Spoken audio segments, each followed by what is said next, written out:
5, 4, 3, 2, 1, 0.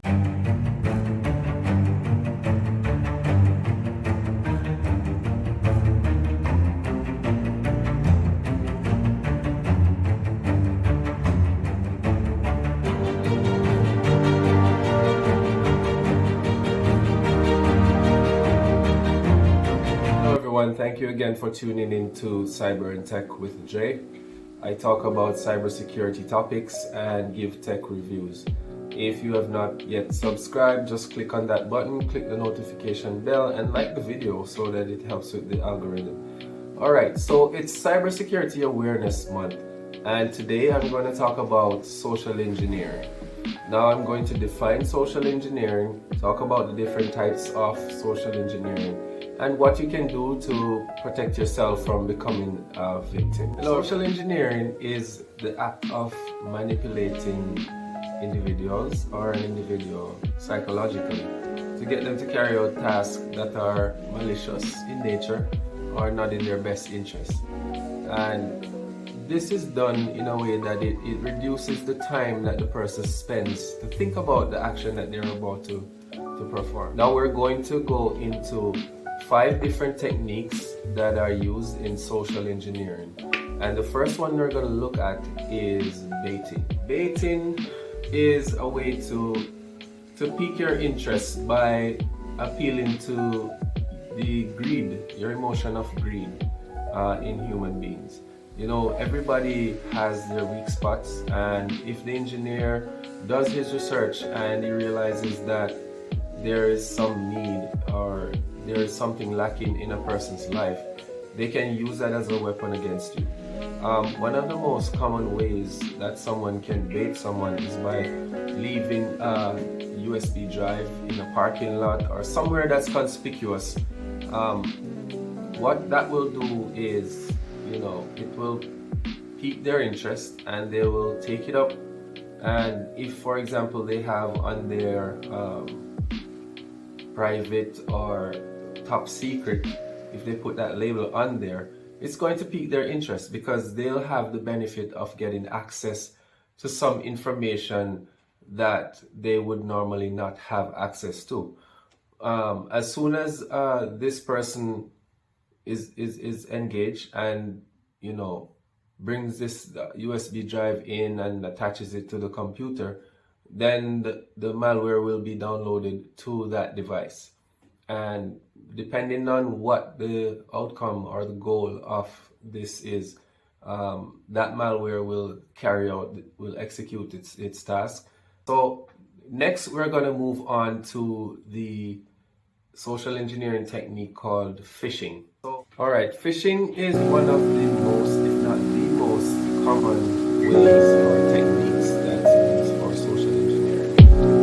This involves the use of emails or text messages to trick users into giving out sensitive information or carrying out tasks such as clicking on links that are malicious. Now, the tactics that are used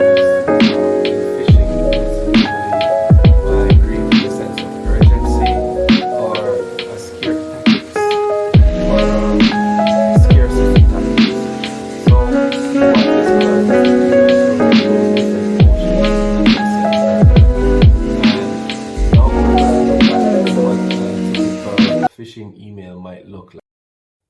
Okay, so I just went on Google and searched what a typical phishing email looks like. Now, if this can put things into a better perspective for you. So this one is apparently coming from Best Buy. Now, as you notice, it has the Best Buy logo. It looks very much like Best Buy, and it has under the subject special order delivery problem. So this is what this is the kind of thing that they do for a phishing email, and it is worded there and it has the order number and everything that it's not been delivered. Now what this is trying to do is obviously trying to get the person to click on that link, and more than likely it's going to take them to a malicious site. Now, if you pay attention and realize that you did not make any orders, it's something that you would need to think about. However, if you're a regular Best Buy customer, this is going to pique your interest. You're going to be curious about it. And if you're not really aware about these kinds of attacks, then you will fall victim. So this is one example of what we're talking about. Although I just gave you a breakdown of phishing, phishing is also subdivided into different types, including smishing, vishing, spear phishing, and whaling. However, the concept is the same. For example, whaling would be, the difference with whaling is that it's more specific to like a particular person, a person that would have access to high level information, like an executive or the CEO. So that person would be like a major targeted person that they would do all of the research about that. Everything will be focused on that person because there's something in particular that the threat actor wants from that person. Spear phishing is also similar to whaling. However, spear phishing is targeting a particular group of people, and the concept is the same. It's just with smishing and vishing, same concept, but they're using different methods. Vishing is where they're using voicemail to do phishing. Smishing is when they're using SMS text, but the concepts are the same.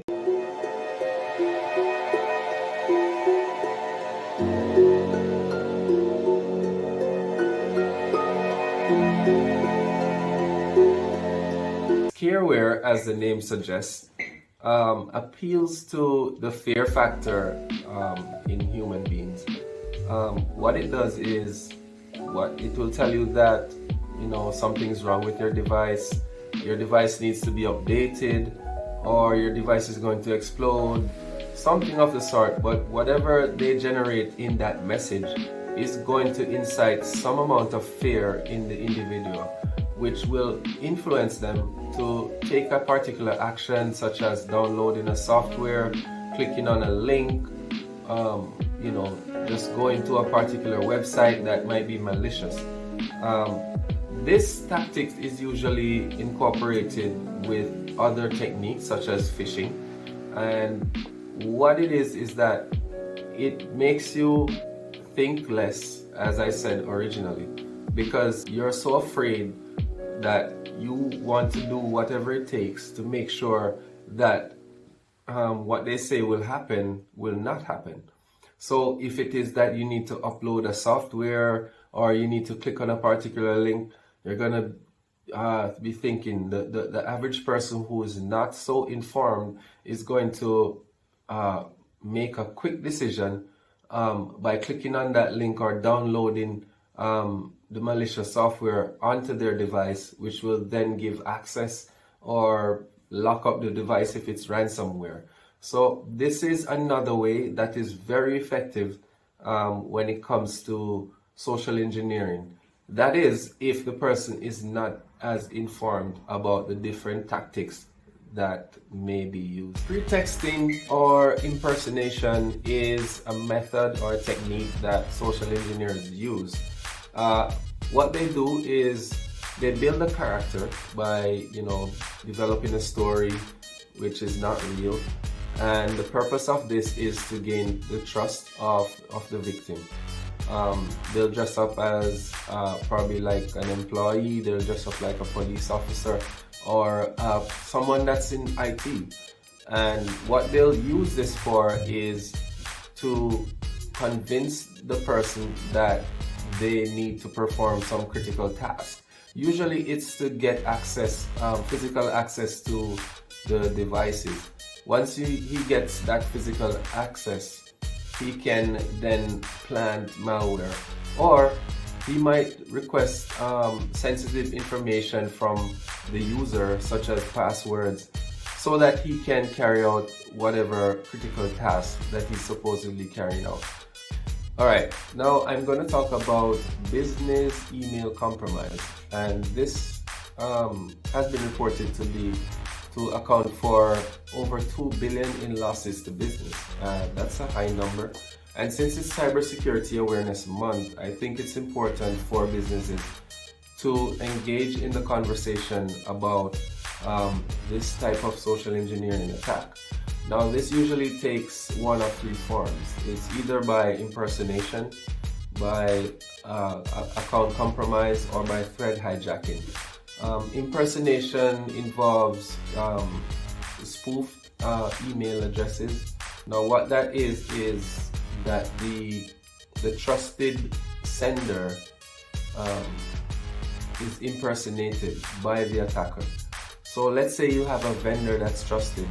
What the attacker does is he does his research and finds out that you are a trusted vendor, and he impersonates you and sends an email like he's you. So that what happens there is that he might get access to sensitive or confidential information because the company or the person sending requests or whatever it is, whatever kind of information that's usually transmitted between the vendors and the organization, they'll now have access, open access to all of that information.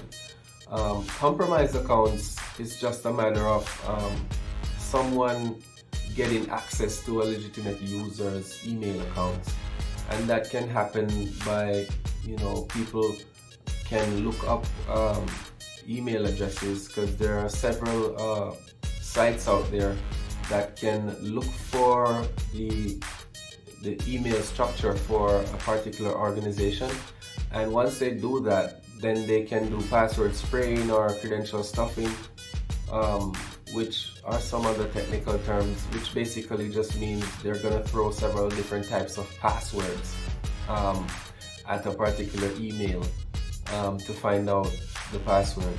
Once they have obtained that and they compromise a legitimate email, then you'll definitely have access and potentially get even more access to the network. Thread hijacking is also as a result of the trust that the user might have in the email thread. So let's say you send an email and you get a response. It usually comes back with read. So what happens there is when that read comes back, the user is already engaged in the conversation.